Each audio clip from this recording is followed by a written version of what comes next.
Hey everyone, it's Jason. Today we have a new G.I. Joe deck building game expansion, Coldsnap.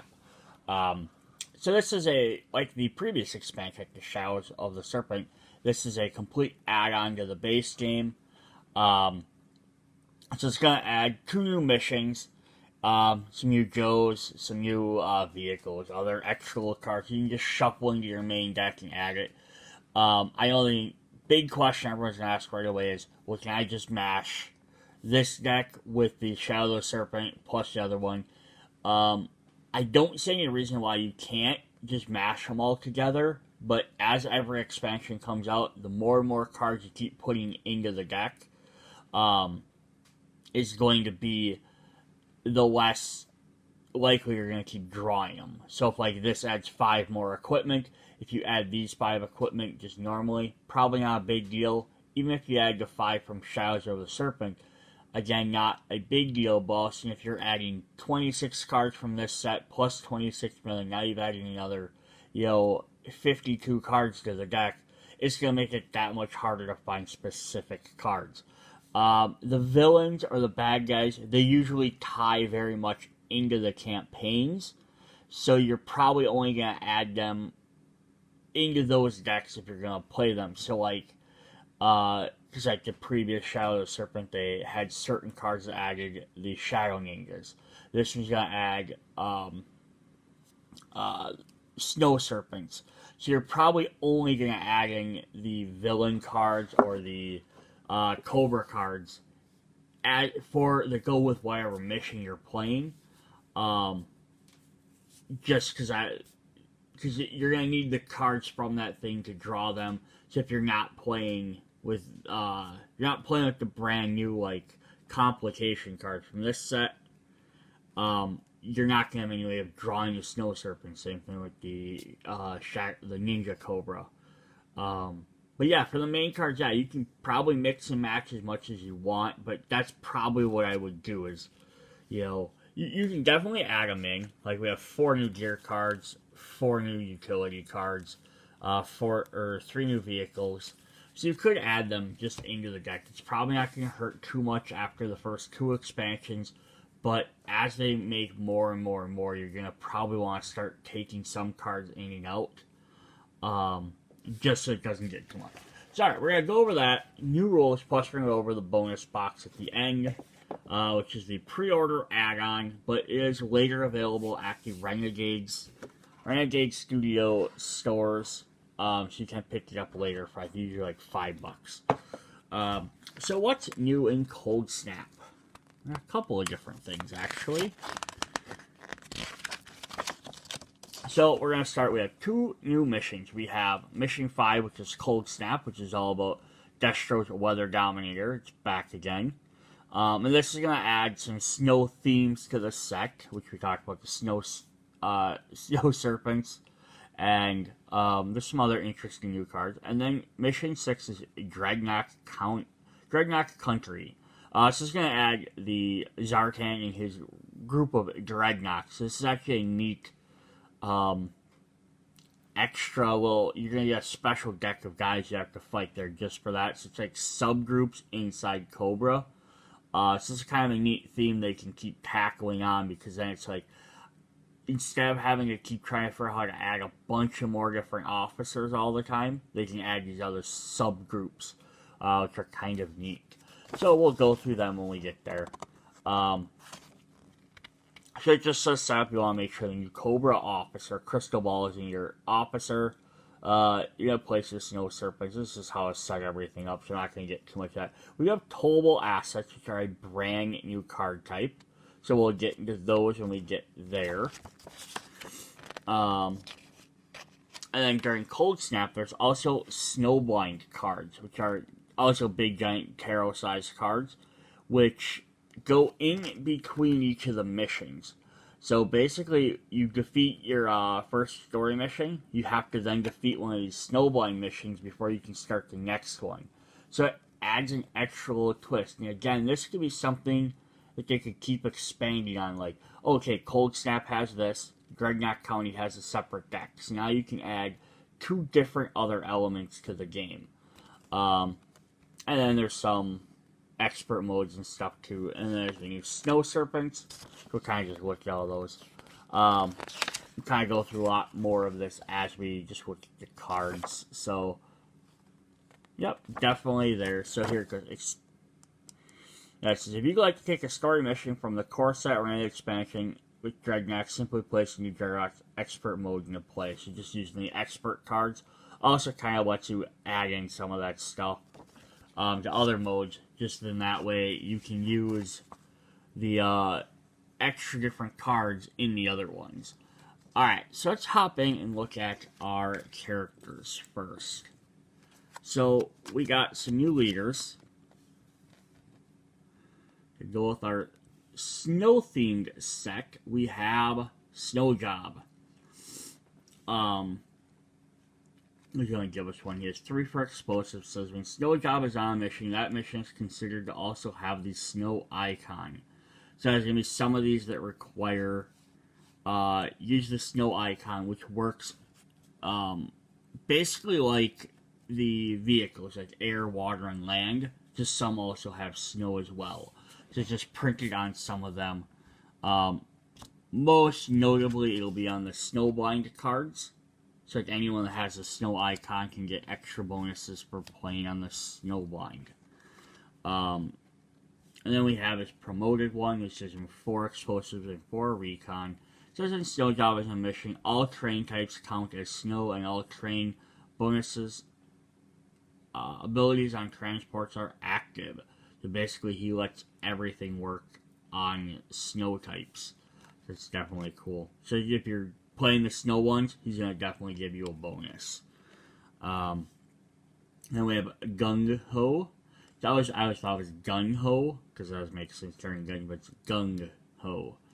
So yeah, stealth. When Gung Ho is on a mission, you may bring a towable asset along for -1 cost. We'll explain what those are next. And then we have Gung Ho's promoted leader. He has Stealth 3, Martial Arts 3. When Gung Ho is on a mission, you may bring a towable asset along for -2. So these are 2 brand new leaders. So we'll check these towable assets. They're going to have a special new back so they don't get mixed in with like the regular cards because there's like a transport. So they have their own special deck. So basically how they work is they work like this. They have a little cost up in the corner.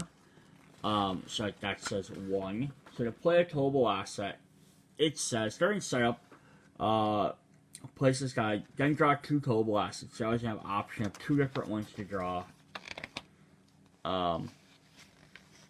It says you may bring up to 1 towable asset per transport on the mission. To bring a towable asset, you must discard a number of Joes from your hand equal to the cost in blue. So it has to be Joes, though. You can't just discard any card. It has to be a Joe. The towable assets must be chosen and added to the mission before complications are revealed, unless an ability allows this. If it is a side mission, you may discard Joes as a only you may discard Joes as a cost. If it's a group, anyone may discard. So even if it's my turn, someone else could help pay the cost. Discard Joes and towable assets do not count against the capacity of the transport used for the mission. So then once the mission's over, it goes back to the deck and it runs out. Shuffle it. It says if you'd like to add this, when taking from a story pack from a core set or another expansion, you must add 1 additional random expert mode. Basically, if you're adding this in to make the game, you could just add it to make the game easier, but they're saying you should add expert mode to try and keep the evenness about the same. Because you're adding an extra complete element to the game. You're not just adding more cards to your deck. But here, so we have a flak, a field-like attack cannon. You pay 1 Joe to add this, and now you have +2 wild skill. We have the MMS, Mobile Missile System. Towable asset is, you may discard a utility to pay for the discard cost of this card. Once during this mission, you may reroll any number of dice. The HAL, Heavy Artillery Laser. You may discard a gear to pay for this cost of this card.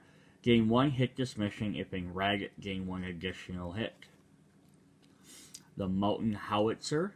1 wild skill for each skill on this mission, plus 1 wild skill for each utility and or gear played during this mission. Law, laser artillery weapon. Plus 2 wild skill. The active player may put a basic gear or utility card from the discard pile into their hand. And finally, Slam, strategic long-range artillery machine. If this mission fails, all non-active players' goes on this mission are returned to their hand, not discarded. So these are fun, just little extra bonuses you can basically add into the thing. It costs you a card from your hand, typically a go, some have alternate costs, to play them, to gain an extra little bonus. So you're basically trading. Can I afford to trade this Joe for this bonus? But the fact is, though, it just adds that on there where that guy has to be in the vehicle, or he's just sitting in your hand not doing anything. This just adds it to the full effect. And that's where now Gung-Ho is even more powerful, since you may bring a Towable asset for -1 or -2. So all of these right now cost either 1 or 2. So they might make other ones in later expansions that cost more, but right now if you're playing with him, basically you can bring Towable assets for free or almost free. So that makes them really powerful. As long as we're looking at vehicles, let's just look at the regular transports. So we have the Polar Battle Bear. So it costs 3, it can hold 1 person used on snow or water. And you might be like, well, it's a snowmobile. Snowmobiles don't generally go on water, they go on land. But I guess because I want a boat, and if it's frozen, like ice, makes sense. It can cross the ice. So it gives you plus 2 hits on a snow or water, double all skill bonuses on Towable assets this mission. So it kind of works nice with that. The Snow Cat. Snow and land holds up to 4 people. All GIs on this mission gain plus 1 wild skill, and if you're on snow or land, plus 3 explosives and plus 2 techs. And then this one's crazy. Avalanche. Snow, land, water, or air. Plus 3 wild skill. If you're on land, you get plus 3 to tracker. On water, plus 3 to martial arts, or air, plus 3 to stealth.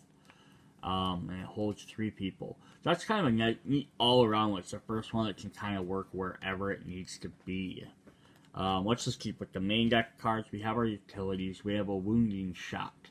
With the top 3 cards of the complication deck, discard any number of them and put the rest back on the top in any order. Embracing Chaos. On your mission, you get, it goes up +1, but you get a roll 1 die. If the result has at least 1 hit, the mission is a success. This die roll cannot be altered by any abilities or effects. So you're basically increasing your, going towards the end goal. But you have a chance to possibly just end it really quickly. We got a convoy. A mission, add a Towable asset to this mission at no cost. This ability ignores the Towable asset limit. This is basically saying you can add a second one in there, or more if you have multiples of these. Which is really fun, because hey, we really need to beat this mission. You have multiple people have this card. Although you only get 1 in this set. So there's that. Play time is over. Defeat a Dreadnok in play, even if a side mission controlled by another player. If you can knock, -1. So this is kind of neat, but it's really only going to be useful in this set. Tactical Skis Gear. Defeat 1 Snow Serpent if you cannot, gain 2 stars. Survival Gear. Draw 2 cards, if so, draw 1 additional card. Flamethrower. Mission, gain 2 hits. If this mission is a success and you did not receive a threat meter bonus printed on the mission, if this mission is a success, you do not receive a threat meter bonus printed on this mission. So basically, it's more powerful, but you lose your bonuses. And then if you're in a snow, gain 2 additional hits. And then we have Laser Satellite Strike. Immediately defeat a side mission or group mission, but not a story mission, on a difficulty of 3 or lower. Awesome. So definitely some neat new cards. Only downside is you only get 1 of each, so they're going to be harder to do. I wish they had at least 2 of each of those, just, so that you could have a chance for multiple people to get the same card. I get like the Joes being single because they're like, there's only 1 of each of these people, but there's also usually a lot more of them, so you have more options. But I wish the items and like utilities there's at least 2 of each. Here we have Charbroil. Says Explosive Spore. Frostbite, Recon 3. If this is a snow mission, +2 wild skill. Timber, who is fun. So he doesn't give you any bonuses, but he has 2 wild, +1 wild skills on a mission with Snake Eyes. Timber can be assigned to another player's side mission. So if so, he's returned to your hand after the mission. So that's awesome, you can just add him to other players. Law and Order. 3 martial arts. If assigned to a precision strike, draw 2 cards.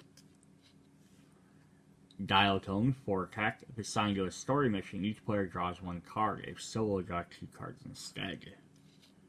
Blizzard. If Blizzard is alone on a non-story mission with a difficulty of 3 or less, the mission is defeated and Blizzard is discarded. Alone on a non-story mission. Interesting. Mutton Junkyard is a tracker of 5, which is really high. If this mission includes 1 towable asset plus 1 hit. We have Iceberg. 3 recon and 2 martial arts. If snow transport is used for this mission, +3 wild skill. Blowtorch. If this mission is against a Cobra officer or a Dreadnok, +3 martial arts. Otherwise, there's 3 explosives and 3 marksmen. And then finally, we have Doc. The big dog for the game is 4 tech and 4 marksmen. If this mission fails, you may remove Doc from the game to make it a success instead. This ability cannot be used against the Act 3 finale. So that's actually pretty cool. Alright, so those are all of our Joes and our characters. Let's look at the villains quick. We have our complications. So for Act 1, we have Snow Serpent's attack, put 1 Snow Serpent into play. Cobra Blizzard Assault, put 1 Snow Serpent into play. Crystal Ball appears, put 1 Crystal Ball into play. And Dreadnok Chaos, put 1 Dreadnok into play. For Act 2, we have Swamp Justice, put a Dreadnok into play. And Cold-Hearted Snake, put 1 Snow Serpent into play, immediately drawing, resolving other complication. And then for Act 3, Grape Soda and Chocolate Donuts, put 1 Dragnok into play, immediately drawing, resolving other complication. And Froststorm, put 2 Snow Serpents into play. So there's our, basically each one's just going to put the Snow Serpents or Dragnoks into play, depending on how you're playing them. So again, this could be where if you're mixing and matching sets, if you don't want to play like the Dreadnoks, you can take the Dreadnok cards out, just put the Snow Serpents in. So you can have just the Snow Serpent ones added in with the Ninja ones, and you can mix and match and have different things popping in and out. So you can kind of customize instead of just taking from set A to set B. But it's all depending on how much extra work you want to do. We also have Crystal Ball, which is our officer group mission for attack and marksman. During your recruit phase, either buy the leftmost uncovered card in the lineup or +1. Then we have a reprint of Storm Shadow from the base set. So Officer, he's a side mission. Before he was a group mission. Now he's a side mission. They just messed that up. Otherwise, it's the same for everything else. Our Expert mode, we have when a story mission enters play, add 1 Dreadnok. Or, before adding Coldsnap cards to the core set, main deck, first remove that many cards. You take out 21 cards, add the 21 in there.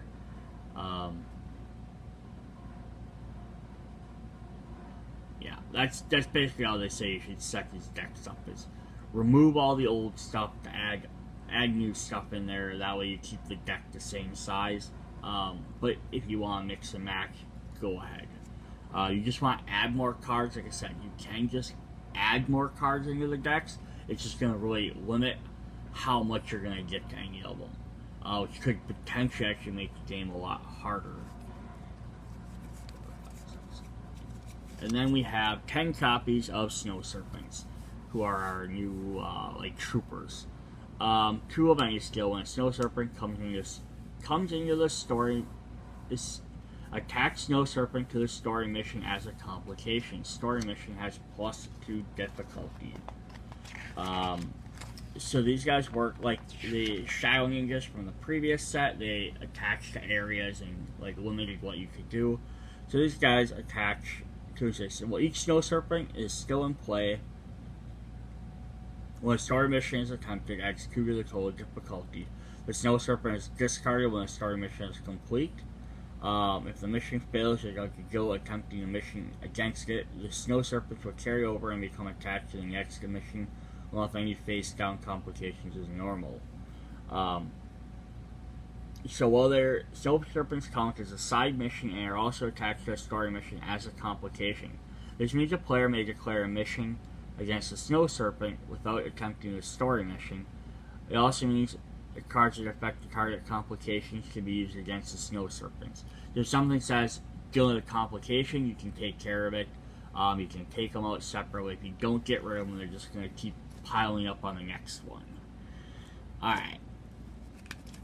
Then let's look at our Dreadnoks. So they're going to get a new special back there. A skull with Zartan's eye things, and then a snake and some daggers. So we're going to start with Zartan, the leader of the Dreadnoks, who's a side mission. So at the end of each player's turn, shuffle 1 complication from the next act into your complication deck. You cannot draw 1 complication. On success, draw 3 complications, remove 1 from the game, and discard the other 2, which is pretty powerful. We have Buzzer, who's a precision strike as well. After refilling your hand at the end of your turn, remove the highest cost card from your hand from the game. Success -2. So now you can see why these guys are out. You're definitely going to want to take them out. They're going to have some pretty neat effects, but you gain a bonus for beating them. Ripper, immediately draw another Dreadnok and put it into play. Story mission +1 difficulty. Success, each player draws a card. Torch, at the start of your turn, discard 1 card. Success, draw 3 cards. Zorana, shuffle the Cobra officers and place 1 at random under Zorana, so only the text is shown. Zorana has the ability to play it. When Zorana is defeated, return the Cobra officer to the stack. In success, return 1 Cobra officer in play to the supply. Zangar, immediately draw 1 complication, add +1 difficulty to the story mission for each Dreadnok in play, including Zangar. Success, gain 1 card of your choice from the lineup at no cost. Road Pig, place Road Pig to cover the highest cost uncovered card in the lineup, and then -1. Thrasher, place Thrasher to cover a non-vamp card in the hanger. At the end of each round, draw 1 complication, and to recruit this turn. Monkey Wrench, place Monkey Wrench to cover the lowest uncovered card in the lineup. At the end of each round, discard the covered card and place Monkey Wrench on the lowest uncovered card in the lineup, -1. Zanzibar, immediately discard your hand and gain 1 Cobra Trooper. Shuffle the discard pile into your deck and draw 1 card for each card discarded this way. Disrupt the 2 cards in your discarded pile. Copperhead, the only one that doesn't really feel like he fits in this group. Put 1 Snow Serpent into play. At the end of each round, put 1 Cobra Battalion into play. Success, defeat 1 Cobra Battalion or 1 Snow Serpent. And Zanya, place Zanya to cover the highest cost uncovered card in the lineup. At the end of each round, discard 3 uncovered cards in the lineup as possible, or as many as possible. Success, gain 1 card of your choice from the main deck discard pile. So those are our Dreadnoks. So then let's take a look at our missions. Mission 5. So mission 5 is Snowblind. Alright, so I'm not going to read through all of the text on here like I usually don't. So you can go ahead and read them. I'll hold them for a second. Now, they're going to have some special stuff on here, though. So you have disaster relief. So on the bottom down here, it says, at the end of each round, put one snow surfer into play. And that has a little icicle symbol, which is kind of hard to see from there. But it says each player gains one Cobra Trooper. So what that is the snowblind symbol. So what happens is, let me read how snowblind works. It says during Coldsnap, snowblind functions as group missions that obscure the next story mission until a snowblind is defeated. So throwing them up so they'll appear between them. The next story mission on the stack cannot be viewed. Snowblind cards can be attempted like any other group mission, offer a reward which is immediately gained if successful. A failure against Snowblind card results in a Snowblind card remaining in play. Once the Snowblind card is defeated, it returns to the game box, is not added to the success or failure pile. Snowblind mission does not count as a story mission. So basically these pop up in between your different story missions to cause trouble. So yeah, you want to get rid of these. So they're all going to have the same text on there for the most part. They're going to have the same name, same thing, same picture. They all count as snow missions. It says if a new story mission must be drawn and Snowblind is still in play, discard Snowblind and activate the Snowblind icon on the next story card. And then the successes and the cost to beat them are going to be different for each card. It says not complete a Snowblind mission before revealing the next mission carries with it a risk. If at the start of the next player's turn a new story mission needs to be placed, but Snowblind card is still in play, there may be a penalty. Simply discard the Snowblind card to the box and place the next story mission. If there's a Snowblind icon, you must resolve the penalty listed. If you defeat the Snowblind card before the story mission, it's not done. So yeah, this one gets you get a discard Snowblind and you get -1, and it costs 3 martial arts. But now if we didn't, and this would add that, it would make each player gain a Cobra Trooper. So this is going to just make the game a little bit trickier. Alright, so let's finish looking through the rest of these. We have escort the UN to the team. Escort the UN scientist team to the Arctic. This one has a snow icon on there. I think most of these will. Frusenland. Weather machine schematics, so this will have a snowblind icon. Constructed crystal energy mirror. And end of Act 1 is destroy the weather dominator. That's actually crazy. Then Act 2 we have scrambled signals.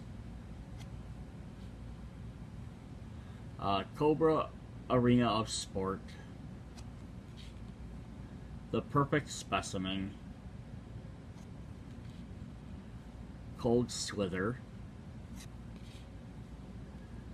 Like selling refrigerators in the Arctic. And end of Act 2 is Battle on the Roof of the World. Act 3, Breach the Cobra Line. The Island of No Return. Descent into the Jungle. The Palace of Doom. Triangulate Cobra's Secret Bunker. And Arctic Blast.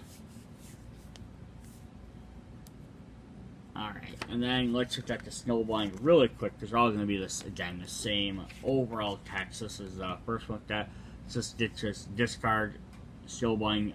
Target player draws 2 cards with a 3 stealth. So I get this into -1. Draws 2 cards.